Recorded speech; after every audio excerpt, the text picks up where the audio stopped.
Abdul Manan bin Ismail.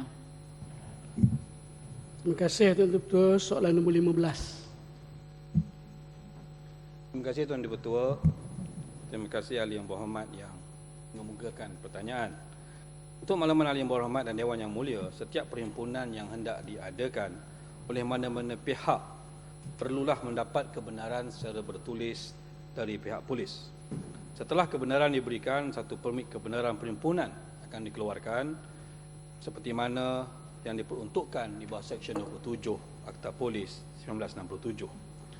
Walau bagaimanapun, perhimpunan yang diadakan tidak mengikut dan kebenaran seperti yang dinyatakan tadi adalah ditafsirkan sebagai satu perhimpunan haram. Dan sekiranya pihak penganjur sama ada pertubuhan politik atau pertubuhan bukan kerajaan mengadakan perhimpunan tersebut tanpa permit, maka tindakan akan diambil. Tuan Dipertua, pihak polis akan dan telah bertindak dengan tegas terhadap apa juga bentuk tindakan yang menyalahi undang-undang negara dalam memastikan pertama, keselamatan negara dan kedua, ketenteraman awam sentiasa terpelihara pada setiap masa. Dalam konteks ini, pihak PDRM akan dan telah mengambil langkah-langkah yang di peringkat awal supaya dapat membendung perkara yang tidak diingini daripada berlaku. Ya, Bagan. Terima kasih Tuan Yang Bertua. Soalan tambahan kepada Yang Berhormat Timbalan Menteri, iaitu dalam menjalankan undang-undang untuk menegakkan atau mematuhi undang-undang negara, adakah beliau sedar bahawa ada wujudnya unsur-unsur double standard dalam penguatkuasaan undang-undang, di mana demonstrasi haram yang disebutkan tadi oleh Yang Berhormat hanya nampaknya dipakai ke atas yang datang daripada NGO ataupun politik, parti-parti politik pembangkang, sedangkan yang dijalankan oleh pihak kerajaan tidak diambil sebarang tindakan. Dan sebagai satu contoh, seperti satu demonstrasi di Komtar, sebaik saya dilantik menjadi Ketua Menteri Pulau Pinang, tidak ada sebarang tindakan di atas kepada demonstrasi anjuran UMNO. Sungguh pun ia adalah satu demonstrasi haram. Dan juga demonstrasi yang dipimpin oleh Yang Berhormat dari Rembau sebelum ini berkali-kali terhadap Condoleezza Rice dan sebagainya, tidak diambilkan sebarang tindakan. Bukankah ini menunjukkan bahawa kerana ada wujudnya double standard, adalah lebih baik bahawa kita benarkan demonstrasi yang dibuat secara aman, kerana kalau ia tidak mencetuskan sebarang ketegangan, saya rasa itulah sebagai satu amalan hak asasi manusia. Kalau nak dilaksanakan, haraplah, pendek saja, haraplah dilaksanakan secara sama rata. Tak mau double standard di mana hanya ke atas satu pihak, tapi tidak dilaksanakan langsung ke atas apa-apa demonstrasi haram yang dianjurkan oleh UMNO ataupun yang nak bakal jadi ketua pemuda UMNO, tapi saya rasa tak ada harapan langsung bagi beliau. Tuan Yang Dipertua, saya tidak faham kenapa harapan seorang ketua pemuda UMNO dikaitkan dengan demonstrasi dalam soalan dan pertanyaan tambahan ini. Jawab. Ya, saya nak jawab dah ni. Untuk makluman Ahli Yang Berhormat dari Bagan dan Dewan Yang Mulia, sebenarnya tidak ada unsur-unsur double standard atau pilih kasih dalam menentukan sama ada satu permit dapat diberikan atau tidak.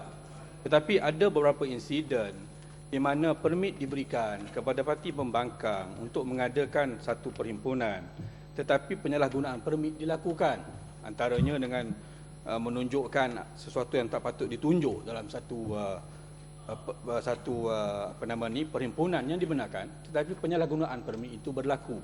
Jadi kriteria yang digunakan dalam menentukan sama ada sesuatu permit itu diberikan atau tidak, bukan sama ada dia UMNO ke atau PAS ke atau apa juga. Kriterianya pertama sama ada ianya untuk keselamatan negara dan ketenteraman awam.